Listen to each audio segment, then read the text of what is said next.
Hi, this is Celeste Taylor, and you found yourself in the Gay Teachers Lounge. Whether you're grading tests, cleaning your hiking boots, or doing cross stitch, I'm so happy you're here, and I hope you get a few takeaways. This is a space where queer educators don't whisper. We exhale, so grab your favorite beverage and get comfy because you belong in the lounge.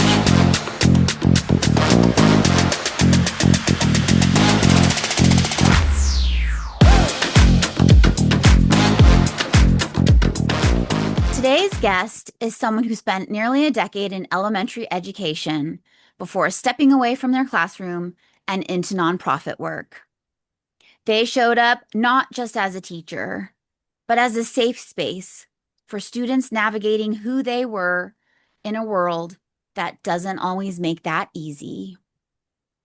After 8 years in an elementary classroom, they bring a perspective shaped by both deep care for their students and the very real pressures facing queer educators today, especially in places where educational policy is shifting rapidly. They identify as a non-binary lesbian and had been openly themselves in their classroom, creating environments where students felt seen, supported, and protected.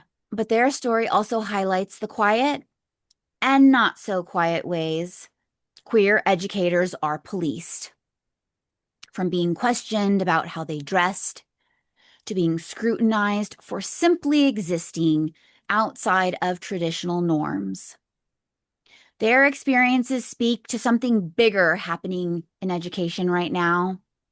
The tension between authenticity and safety, advocacy and consequence, visibility and vulnerability. And at the center of it all is a question.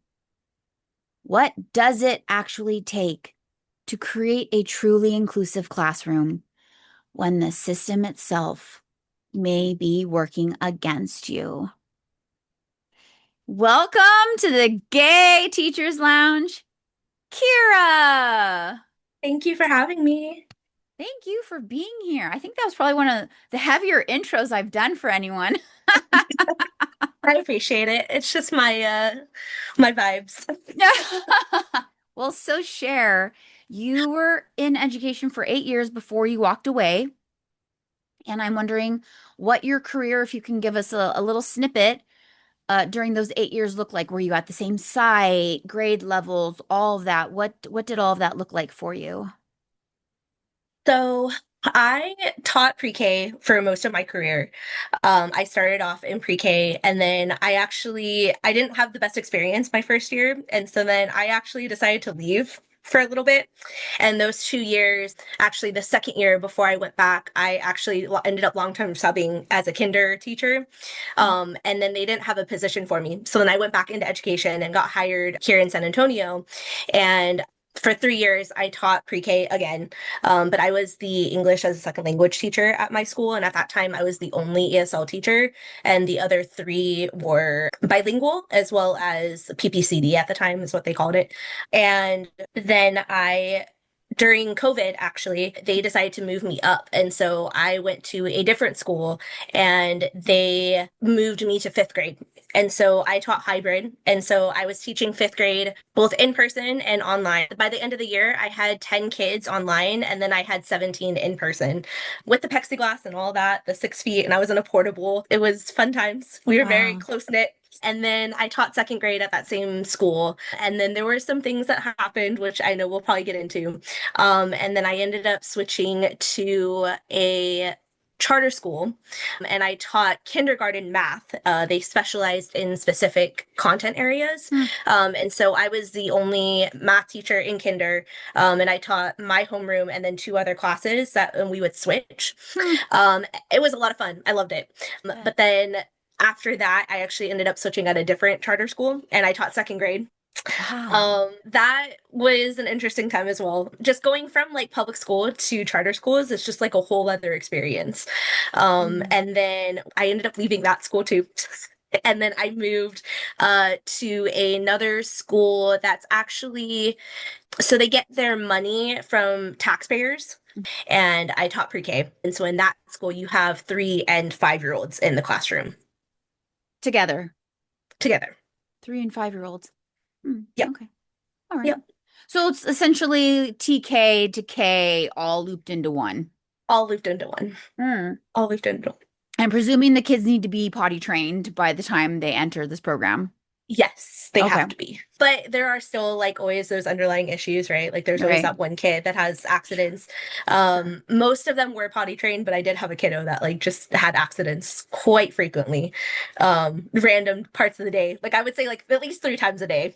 Oh my gosh. Yep. So your career, and I don't know if you're done. Are you done or are you not done? Because I feel like you had more instability in your career than I had in mine because in my 6 years teaching, I taught at 4 sites and I thought that was crazy. Oh, And mine was crazy. I'm Yeah. I'm listening to you. I think I've lost count. Are you on school 5 or 6? I'm not even counting the one you subbed at.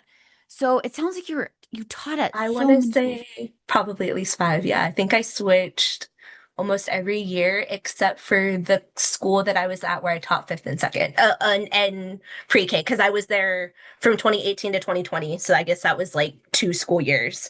And then because they didn't have a position for me because they were getting rid of a classroom, I ended up getting displaced, which is why I ended Right. up going to a different school teaching fifth grade, stayed in second, and then like a bunch of stuff happened, and then I ended up moving to Chargers because I was like, man, school districts, nah, like this isn't. I'm not. This is not for me. Oh my goodness. And even the school you taught at for those couple of years, or maybe 3 years, sounds like you had to change grade levels every single year. Every single year. Yeah. How does anyone succeed in circumstances like those? I mean, that's how I look No. back at my career Yeah. Truly though. because it's exhausting having to learn new curriculum every year, Mhm. set up a new classroom every year, right? A lesson plan, everything from scratch every year. And people don't understand. I have an old friend. We're not really in touch. We kind of reconnected on Instagram. I reached out, and she was my best friend in middle school. Turns out she has been a first grade teacher, right? She went to school Mhm. in college. She knew exactly what she wanted to do, unlike me, floated around, bopped around, everything. This old BFF of mine has been teaching first grade for like a long ass time, like more than 15 years.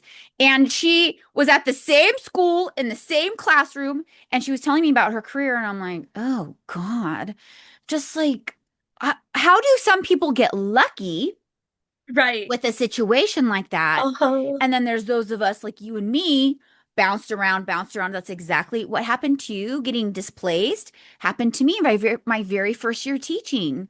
It So doesn't make sense to me. I know. And so it's so hard for me to listen to her and just go, I'm so happy for you. No, must be nice. But it's validating hearing that I'm not the only teacher who has experienced that because sometimes I thought that I was the problem. And like at Mm, one point when I moved from fifth to second, she just straight up said like I think that you would be better suited for the second graders. And every time it was always that excuse of you have that personality to handle the littles. mm, And subconsciously I know that, but at the same time I'm like, but this is too much. Like I'm literally having to, like you said, learn new curriculum, lesson plan. Like it's not like I can even save the materials that I saved from last year because I wouldn't be able to use it anyways. And I right. can't differentiate it because it's how do you go from fifth to pre-K? Like it's a huge transition. No. Yeah, definitely. And I just think, honestly, part of me looked back at my career and I thought, well, maybe that's just the universe telling me teaching is not for you and you didn't get the hint the first couple of times. I have myself to blame actually for a couple of those school changes and grade level changes because note to self, anyone listening, I was in a long distance relationship, as so many of us are, right? Especially us lesies in these long ass distance relationships. No. And so she had a state job. And so obviously, me being the teacher, I was the one who was Mm-hmm. expected to move. I could go anywhere, right? I Mm-hmm. ended up giving my principal notice in, I don't know, March of the school year because I was petrified that they wouldn't let me out of my contract if, I didn't give them enough notice. So I Right. said, I'm going to give them plenty of notice. They can't hold me here. I'm moving, to be with my ex, of course, now at this time, and so I quit. Within 2 weeks, my principal had hired someone to replace me. And of course, Oh my God. the job that I thought I was getting up north in California fell through. And I was like, fuck. And then I ended up going back to her and saying, hey, he, just kidding. And she's like, I already hired someone. And I said, what? What? And talk about feeling disposable, right? Huh? Yeah, absolutely. And she had filled my position so quickly. I said, well, is there another? Oh, like, okay, fine, I'll shift grade levels, whatever. She said, no, I had to move sites. That was on me. So note to self, unless you have an actual job lined up, everyone, do not give notice. Because the more I learned about it, at least here in California, they really can't tie you to the contract. You see what I'm saying? Especially if you give the Right. notice before the end of the school year. I could have waited until late May. But so I feel you because all of that instability, it already doesn't set us up for success.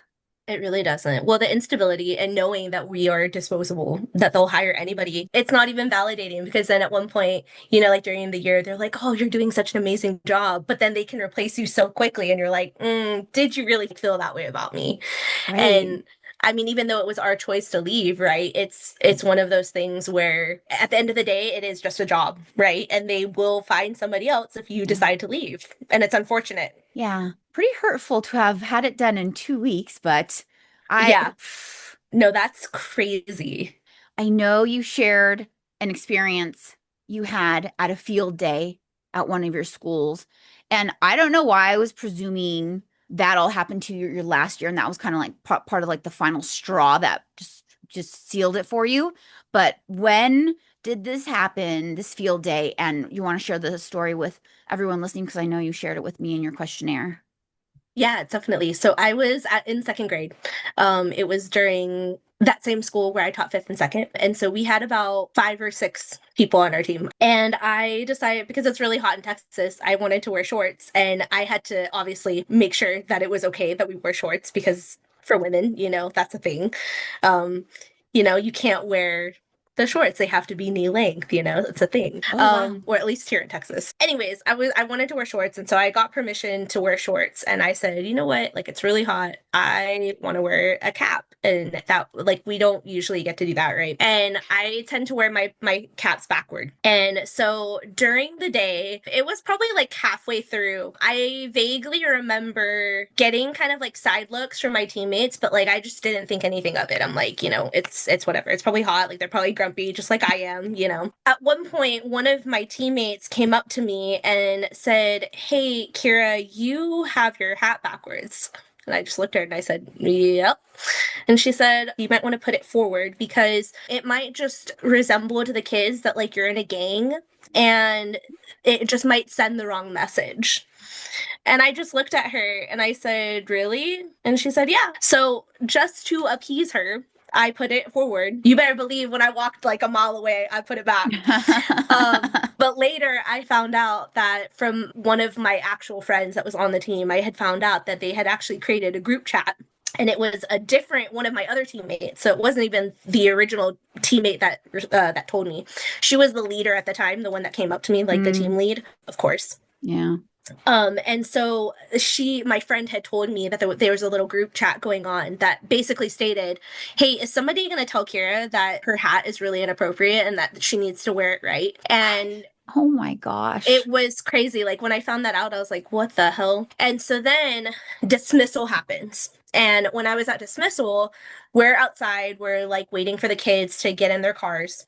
And I look this way and I see my principal and the teammate who started the chat. I saw both of them just looking at me, just eyeballing me. And I'm like, oh, like, fuck, like, I know I'm in trouble. Oh. And like, I don't normally get in trouble. Like, that's not my thing. I usually try to stay under the radar, right? And so they just looked at me. And so at the end of the day, I got called in to the principal's office.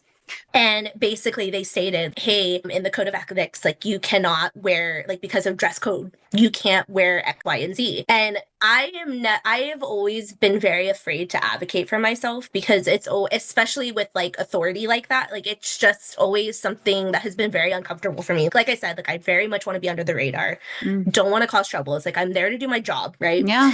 And here I am being called and questioned about wearing my hat backward. So Mm. I just looked at her and I said, this is really unacceptable. Like, I feel very discriminated against right now because you're telling me that I can't wear my hat backwards, but yet the coaches, who are both men, wear their hat backwards all the time. They wear shorts. And I Wow. said, I don't think that this is okay. Like, I don't understand. Well, then the conversation proceeded and it started, like, they started talking about how they were allies of the gay community. And at one point, the reading specialist looked me in the face, who, mind you, is white.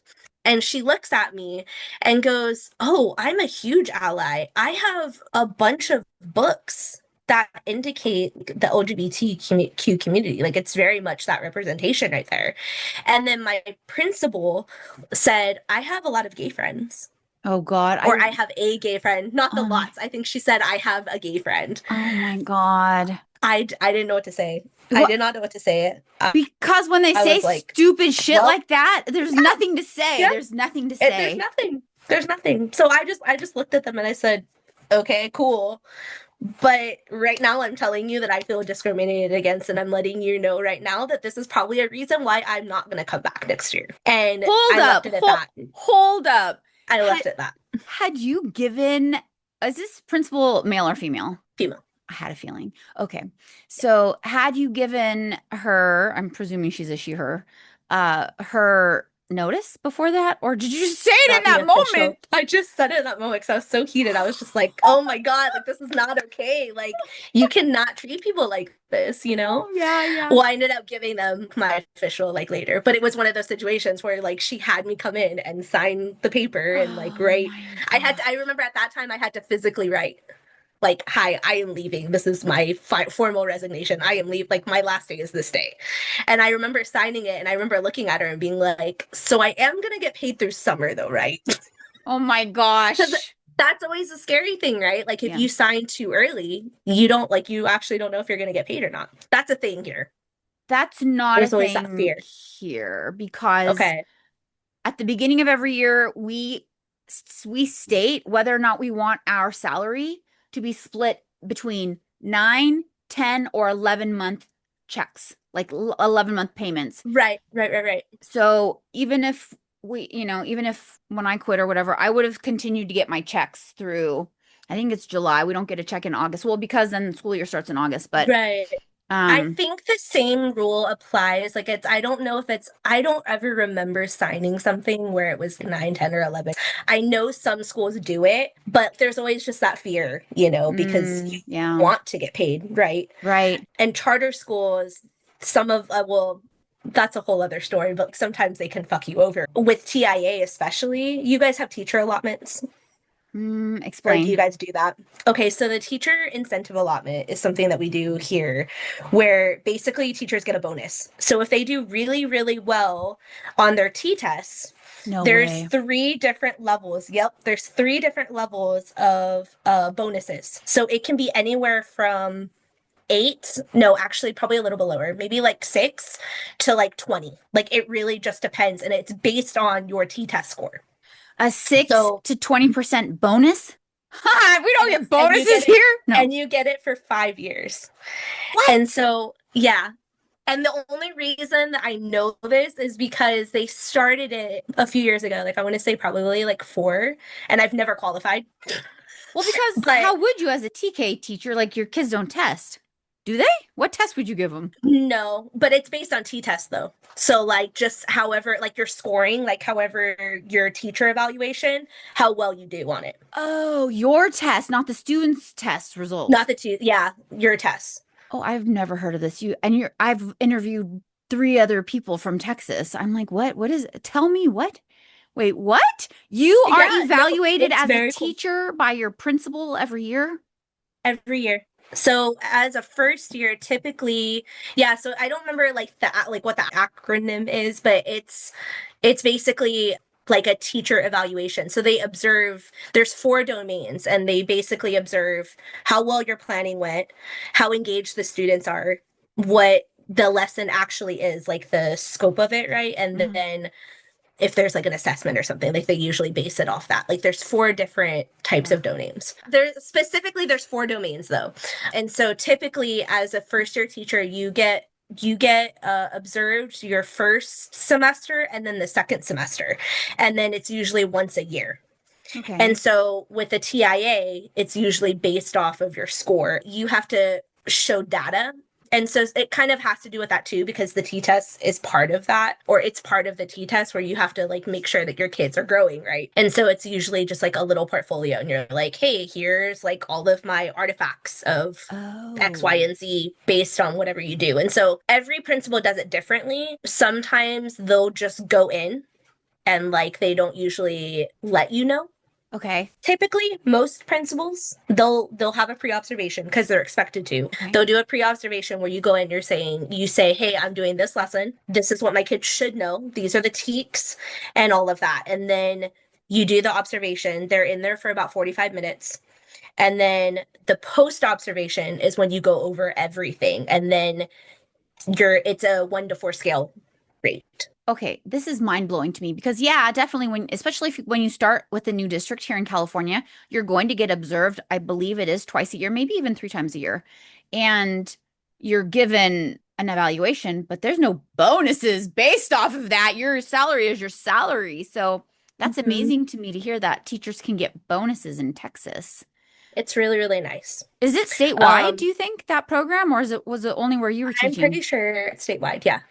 I have talked with several other teachers from your state, and the two of them, no, one of them did seem like they also had a little bit of instability moving around from school to school. Here in Hmm. California, that's a hassle. That's a big deal because you don't want to leave a district because you're going to lose your permanent status, your tenure, right? And so you've got to Oh, start yeah. over. And a lot of districts, it's very rare for a district to accept unlimited years of experience. Most districts will cap you out at 10 years. So say you've been a teacher for 12 years and you're Hmm. like, "Oh shit, my partner just got another job somewhere else. We have to move cities, blah blah." You go to a different district.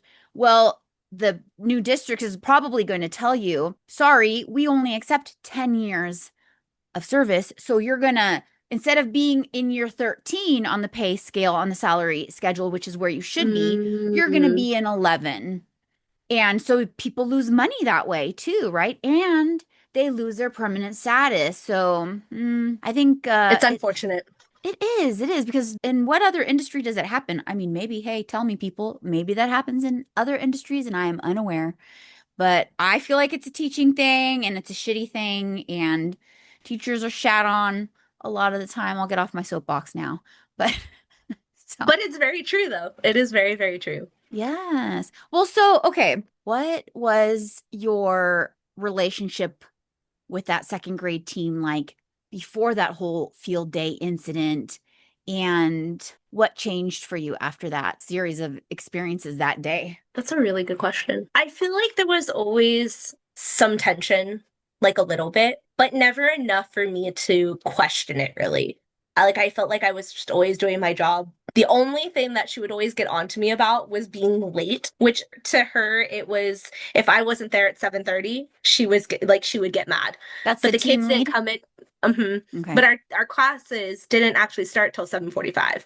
Now, granted, contract wise, right, it's 7:30, but I was always, if I was like 2 minutes late, she would get really mad at me. So I feel like there was always just kind of tension in general between the team lead and I, but I always just kind of shook it off. But I feel like for sure after that event, I just felt so uncomfortable around them and I didn't want to be around them. Yeah.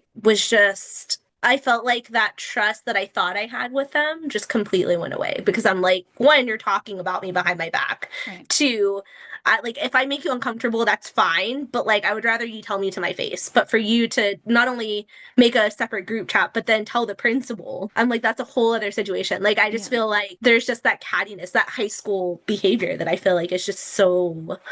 I'm like, why?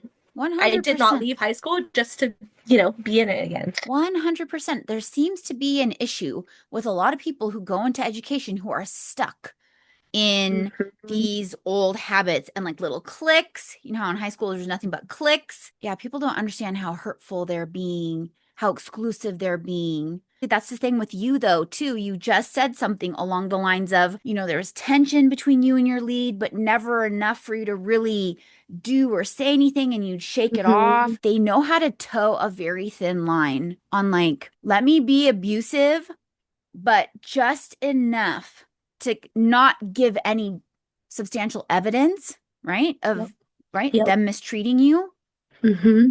But I mean, it's nice that you had a colleague on your team who at least went to you and said, hey, Yeah, this was started, and ended up telling you what was going on. Because I can't imagine also when it's about your appearance and it's so superficial, but it also is petty, and it is largely indicative that it is about so much more than your clothes, it right? is for sure. But like that's what I find so ironic about education is they put such an emphasis on collaboration and acceptance and working together. Well, collaboration, right? Yeah. And I just don't understand. I'm like, okay, so you're expecting all these things of us, but then yet you have all these things that are happening that are not collaborative, that are not accepting, that are not understanding. How do you expect people to work with people if they're not even doing what you're asking of them behind your back? 100%. And then it's like we're always expected to preach to our students, oh no, partner Yep. work Yep. collaboratively. You need to learn how Uh-huh. to do this. But then how is it too that principles and I think this is where my issue has always been is I for whatever reason I have always had principals that just don't like me. And Um, I don't know what it is. I really like truly I don't know what it is because I'm such a bubbly person. I'm so positive, like to the point that like it can be kind of extreme sometimes. Like I'm just that person. Like I'm just super happy all the time. It has been almost every single year, which is why I've left every single year.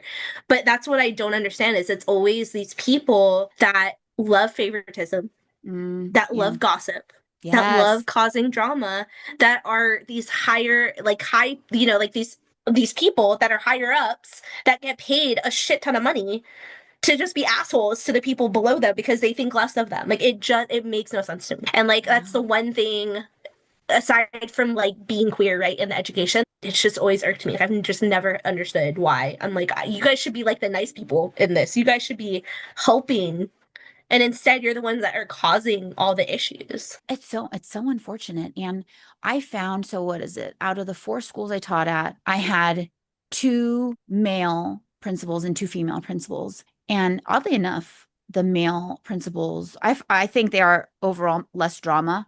Not always, but less drama. For the most part. Mhm. Yeah. And at that last, oh my God, toxic school environment, the principal would go out drinking with this group of teachers. And I Oh, didn't know that my first year because, I was unpopular, I was new. No one wanted to take a second to get to know me. Who was I? Blah, blah. I'm also the person who isn't typically in with the hot goss until like weeks later. And I'm yeah, like, yeah, yeah. oh, I I, feel that. I I, feel that. I just found out about that. And everyone's like, okay. That shit's been going on for months, girl. But I'm like, oh, okay. So I found out my second year because several of the women on my team would go out drinking with the principal. So I had to take a step back and say, water finds its own level. On one hand, I'm very grateful that I was not accepted into their clique because I was nothing like them on so many different levels. So it's one of those things where I'm so happy for you that you've pivoted because I left, and I don't know if you know my story, my backstory. I haven't gone into it too much, but I got sick. So I had to leave the classroom. My intention was just to take 1 year off, and then COVID happened. And then I was so grateful, right, that I wasn't teaching during COVID. Are you kidding me? Yeah. I had been subbing a couple of days a week before the shutdown. I literally subbed that Friday the 13th at a school. And I just remember this idiot sixth grader just hacking up along inside the classroom thinking he was hilarious. And me thinking, oh Oh my God, man. I'm so glad I don't have to deal with this shit on the daily anymore. I never went back. I subbed here and there, after the pandemic calmed down, but I also was still very sick until 2024. I'm curious, and I'm sure a lot of people listening who are wanting to pivot from education themselves are curious to know what that looked like for you. How did you figure things out and what you're doing right now? Well, first of all, I want to say that I'm really sorry that you got sick. I know that that must have been really, really difficult. Thanks. I do remember hearing a little bit about it in the podcast that you had me listen to Mm, prior to this, and so I kind of like heard a little bit about it. But like, it is just really unfortunate, you know. it So, is. but I also like a good thing, obviously, because now you get to do this, which is really cool. Um, but to answer your question, so last year was my final year. So 2024, 2025. I was at I don't even know what you call it. To me, it's just like a glorified daycare. It was a really good experience, but at the same time, also kind of dealt with some low-key discrimination, but more on the side of like at the very end, my principal literally told me I would do better at a like in a richer area of San Antonio. And that felt very icky to me because one, she was a minority, just like me, which I think in part, I think a lot of like my queerness, but also like being an Asian American, I feel like has also kind of just been it's either this or either this as part of my experience of being in education, right? A little bit of both, I think, in terms of discrimination. Like, that's not cool. Like, you can't say that to an employee, but okay, whatever. Because I had told her that I was thinking about leaving because one of the biggest reasons that I left was because I was actually getting a lot of backlash from the instructional coaches, but also my principal. I kind of got this vibe that they really just didn't want me there anymore. I was lied to. So they had told my teacher assistant that we weren't going to be together next year. And a few days later, my TA just brought it up and said, "Did the principal tell you?" And I said, "No." And she said, "Oh, that's weird because she told me that she told you." And I said, "Mm-mm, nope, she didn't tell me anything." And so it's like she kept me in the dark about everything. And Wow. whenever she would ask questions about my students, it was always the TA that was being asked the questions because them being three, the kids are there for 2 years. So, like, some of the kids that were in my class, my TA had from the previous year. Okay. And so, like, in parts I get it, right? But at the same time, I'm the teacher. Yeah. You should be coming to me, right? Yeah. And then when a lot of behavior stuff was happening at one point, like my principal even told me that the behavior specialist wasn't going to come into the room and help me because she set him off. And I was getting hit, I was getting kicked, I was getting bitten every single day until the very last day of school by my 3-year-old who didn't turn 4 until May. And it was just something that we just had to deal with in the classroom. And on top of that, being expected to teach these 5-year-olds and be ready for kindergarten, like that's a Ay, ay, huge ay. ask, right? Huge ask. And this is not a special Huge day ask. class or anything, right? No sped Nope, students, right? nope, not supposed to be. To answer your question, it was a lot of the behavioral issues, the things that just were not being done properly, right? Like I Wow. was not getting the support that I needed, and I was not the only teacher. Wow. Like I know that for a fact. A lot of like my teammates would come to me and tell me like the same thing, and then we had neighboring teachers because we shared bathrooms with another classroom. January 28th. It's so funny that I remember the day. I was helping the student that actually peed every day. Okay. I'm pretty sure he was borderline autistic, very, very much on the spectrum. Like, it got to the point where towards the end, like probably like January-ish, he really started getting comfortable with me. And he was the only, like, I was the only adult that he wanted to be with.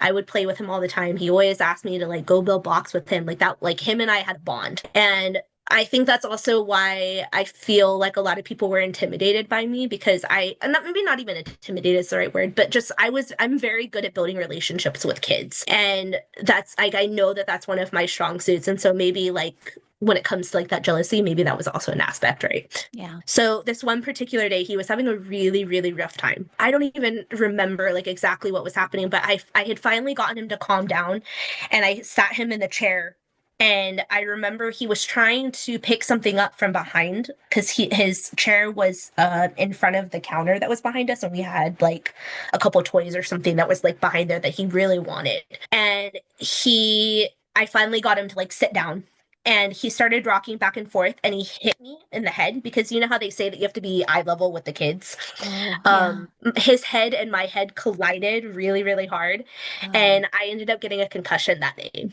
Oh my gosh. And I got it for 2 months.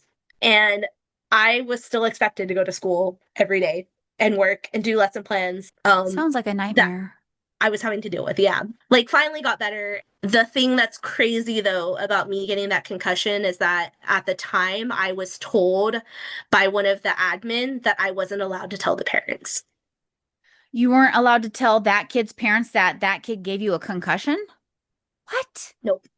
And I'm What? almost certain that that kid also got a concussion. Like, there's no way that a grown ass adult got a concussion and that 4 year old did it. Like, there is no way. Oh my goodness. I was not allowed to tell. So after that, I was like, man, no, like I can't come back. Like this is ethically, like morally not okay.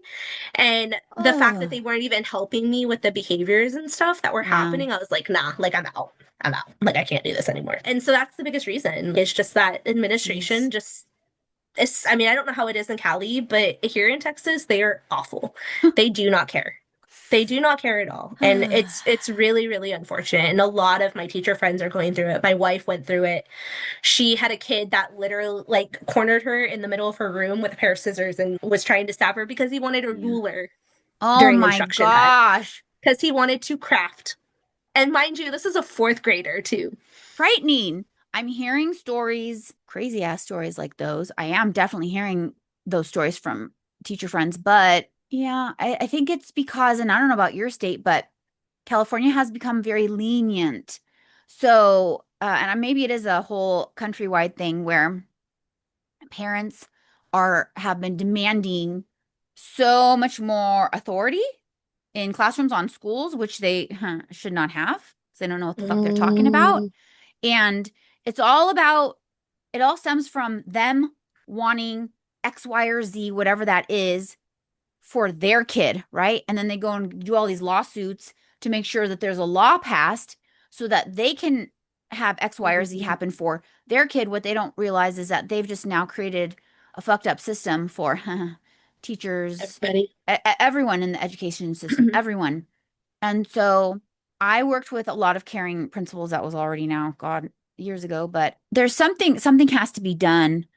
I was thinking about going back to a charter. Charters, I feel like in California are different than charters in Texas because Okay. y'all have a whole bunch of now with all of your vouchers and all that crazy shit. It's Vouchers bullshit. haven't have vouchers started this school year or next school year? Think it's next. Okay.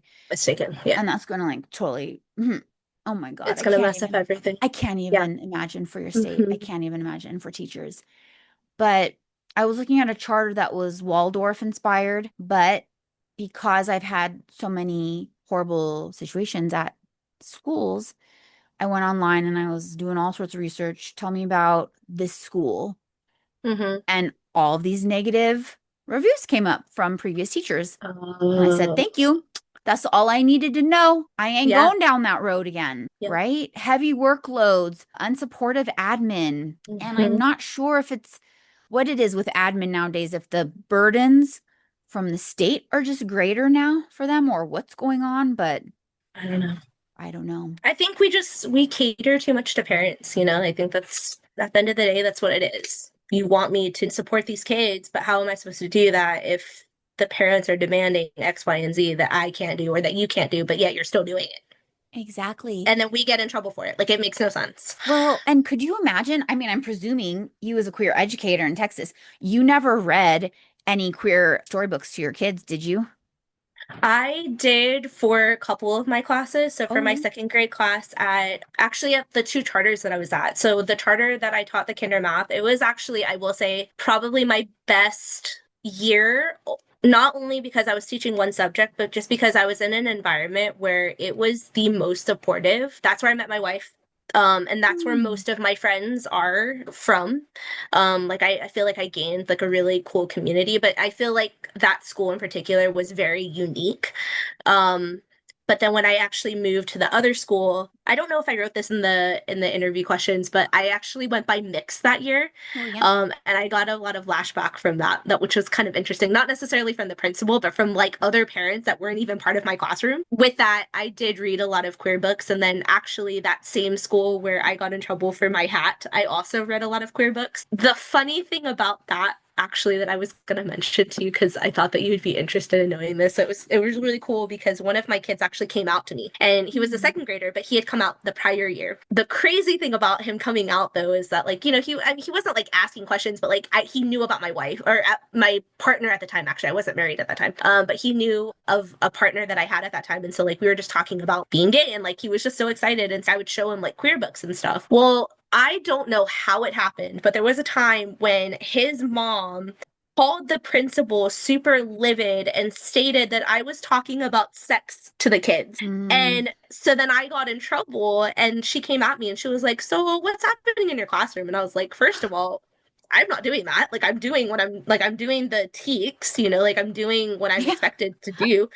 I'm reading books, but like what the fuck? I'm not telling like an 8-year-old what sex is. Like, are you Oh kidding my me?" gosh.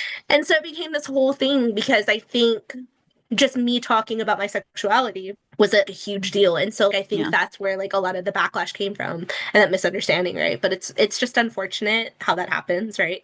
So And then unfortunate.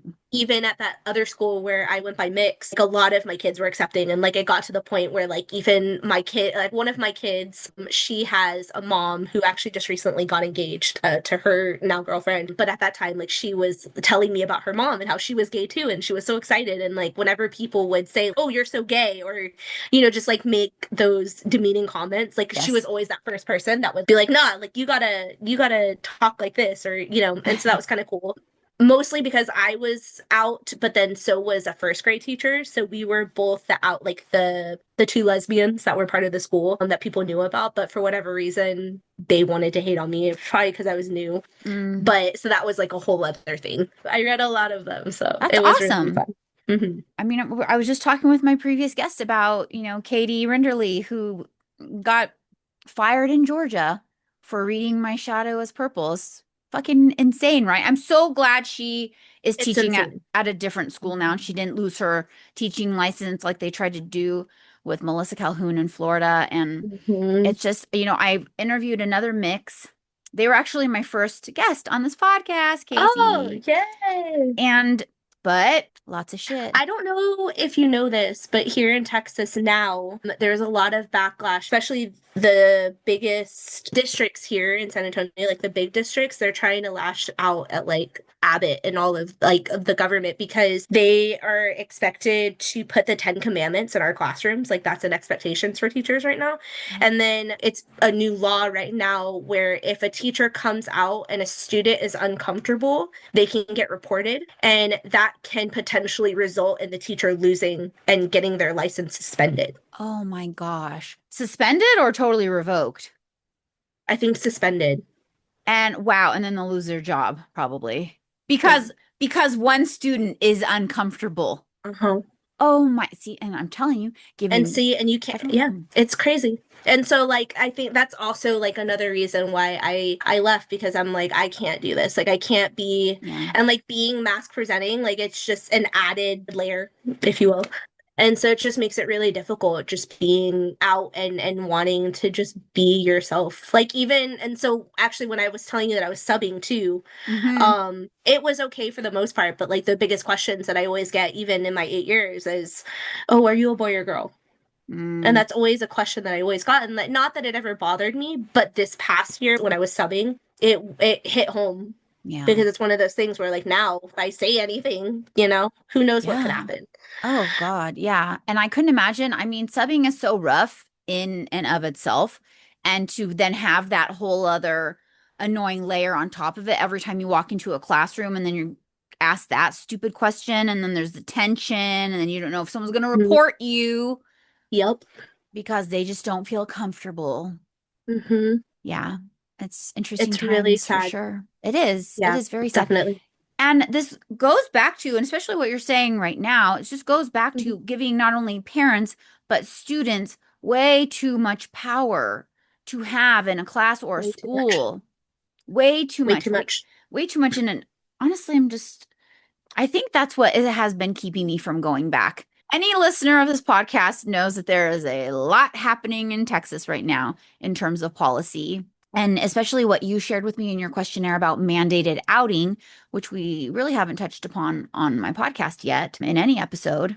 How do policies like that affect not just students, but the mental health and decision making of teachers in the classroom? I think the effect on mental health, especially for teachers, is incredibly detrimental because not only are you having to sit down with a parent or guardian in a very uncomfortable situation, like not only telling them like, hey, your kid's failing, but then also explaining to them like, hey, your kid just came out to me. When I think about the students, at least firsthand, like when I think about the students, that's detrimental to them because one, they're not out for a reason. Two, it's scary coming out. And I mean, as everybody knows, coming out multiple times all the time is already really, really hard. And when you have these kids who are coming out and who are not fully aware of who they are, and then there's just this random person that they've only known for a few months telling their parents or their Mm, guardian that they're gay or, whatever, their mental health can really take effect. And I think that I think it could go as far as suicide, honestly. mm, And I feel like if any teacher is just okay with outing a student and going home and being okay with that, like there's something wrong with you, truthfully, because it's already hard enough as it is. And I feel like, especially with everything happening right now, like our mental health is already not doing great. And then when you add outing somebody, yeah, especially a student who can't really defend themselves, right? Because yeah, we don't see them as adults, no. they're not going to want to trust anybody. And I feel like there's going to be that mistrust. And I feel like as far as teachers, like when it comes to like the classroom, I feel like the kids won't want to learn from you anymore. Such a good point. I was even thinking about how I would handle something like that if I were, God forbid, teaching in Texas. And I would say, especially to my middle and high schoolers, listen, just so everyone knows, there's a new law that says I have to report you to your parents if you come out to me. So please don't come out to me. I do not want you having to go through that experience. I unfortunately cannot be a safe person for you to talk with because the laws are stacked up against us and I can't put myself and my credential in jeopardy. I don't want to put you in jeopardy. So unfortunately, just so everyone knows, do not come out to me. It's a shitty situation and probably wouldn't say shitty, although probably in high school, who knows? I think a lot of people are cursing in high school nowadays. I don't know. Yeah. I And was going to say it is a really shitty situation, like you are supposed to be that advocate. And how are you supposed to advocate if you're supposed to? But, I will say there are people that don't. Like, oh, I know firsthand that there are teachers that will not out their kids. Even if they come out to them, right. they won't say anything Yeah. because like I feel like it's one of those things. It's like, you say it, okay, I'm not going to tell anybody. But then unfortunately, there are teachers who will do it. And so I I'm, think it's also just being mindful of who you tell to, right? Because like even teachers, right? Like if you decide that you're going to come out to a client, like a coworker, you have to be careful of that too. totally. I just can't help but think what happens when that kid, after that kid's told us they're gay, and then months down the road, they end up having an argument with their parent. Same shit that happened with Melissa Calhoun. And the kid says, well, Miss Taylor knows, Mix Kira knows, that I'm gay and they still love me and blah, blah, blah. And then the parents are like, what? That Mm-hmm. teacher knows and has known you're gay? Well, then we've got a bullseye on us. Yep. And then the shit storm starts raining down on us just because we've wanted to maintain the relationship with the student, and then we have fucked our own life and career. I think that's the tricky part, right? Like you have to be okay with potentially losing your job. You have to be okay with it. And it's Yeah, unfortunate and it's scary as fuck, but sometimes you got to do it if you know that it's what's right, right? Because but that's where it's hard, because like what if you need the money? Like you can't just up and quit your job because you don't want to out this kid, right? Like there's right. so many factors. And so I understand why like some teachers do it even if they don't want to. But I also understand the teachers that do it, Mm, because at the end of the day it's like, well, if we don't voice our opinions or like if we don't advocate for our students in this way, who's going to do it for them? totally. I think that's why I know that I couldn't teach anywhere else because here in California we have a law, an actual law that protects teachers in not outing their students. Does that make sense? Am I saying this right? So say my Yeah, student came to me, Miss Taylor, I'm gay, I'm trans, whatever, and I am protected by state law, and state law says I do not need to tell that kid's parents that they're gay or that's trans. nice. That's But now nice. we've got two morons who are, of course, in Orange County, or I don't, yeah, I think they're in Orange County, which is like a, very Trumpy, dumpy, MAGA, Yeah. maggot area of our state, one of them. And they're fighting it. They've Oh now my brought gosh. a lawsuit against the state saying they want to have the freedom to out their students to parents. And I'm like, you're in the wrong fucking state, idiots. Yeah. Like, Yeah. go to Florida, go to Tejas, go to Tennessee, go to Utah, go. There's so many places you could go. Yeah. Just There's go. so many places that you could go because Californians will not deal with it. Please. Oh no, now it was appealed because of course the first judge, obviously said go home. Then they appealed. And if it gets up to the Taco Supreme Court, I mean, fucked, It's done for. Yeah. Yeah. It's unfortunate. It's just the little dog and pony shows so yawn nowadays. Hmm. It's just like what is real? What is life even real anymore? Right? Oh, I feel like I'm in an alternate universe. Yes. It's a weird world that we're living in right now. Good It grief. feels really, really surreal. And Yeah. I'm like, shit, we've been almost what, like 2 years in now? Oh It my still God. feels. Feels like 20. It feels like 20. Feels like I'm definitely 20 or 200, something like that.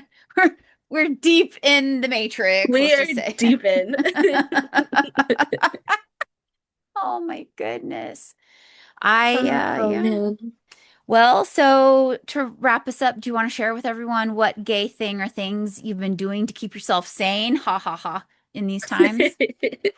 Well, I know that you like books. I did want to tell you about a book. It's called Last Night at the Telegraph Club. Okay.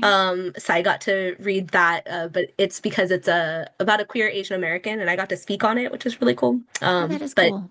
for anybody listening, you guys should read it. Okay. The other really gay thing that I do is I actually work for a nonprofit. It's called Fiesta Youth, and we are the only nonprofit here in San Antonio that meet weekly with elementary school kids, youth, and young adults. And they come and hang out with us for like 2 hours, and we get to do crafts and we do sensitivity trainings. And we also have parent meetings, and it's a lot of fun. Is this queer youth? It is. It's queer youth, Oh, yeah. brilliant. So I Brilliant. call it Gay Club. Oh, fun. Fiesta Club. Yeah, Fiesta Club. Yeah, no, it's a lot of fun. It's really cool, and I feel like I've gotten to know some really really cool kids. I bet. It's always amazing to me when the littles know. Some Oh kids yeah, just do. oh yeah. My youngest is a second grader. That's so young. That's Uh-huh. wow. That kid Yeah, is tapped in. tapped in. Tapped in. That's awesome. That I'm so glad you have pivoted to something that brings you joy and has so much good queer community in it for you. So that's what I'd love to get into, something like that. Hey, I wish that they were in Cali, or I'd say, hey, go over there. I could just start up a branch here. No. Honestly, you could. It sounds amazing. I'm so glad But I that's in really your life. appreciate it, though. Thank you. Yeah. Well, Keira, thank you so much for coming on. I've had a really great time talking with you. I feel like we had to rush to end because of time, but and it seems like there's just so much more we could talk about. I'll have to have you come back in season 3 or 4. Okay, sounds good. I'm looking forward to it. No, but I really appreciate you having me. This was a really great experience, and I'm really glad to be a part of it. Thank you. And for everyone listening, take care of yourselves. Stay gay. I'm still figuring out a way to end this, y'all. So send me some crumbs, all right? Just send me some help. I don't know. All right, here comes the music. Dance us out.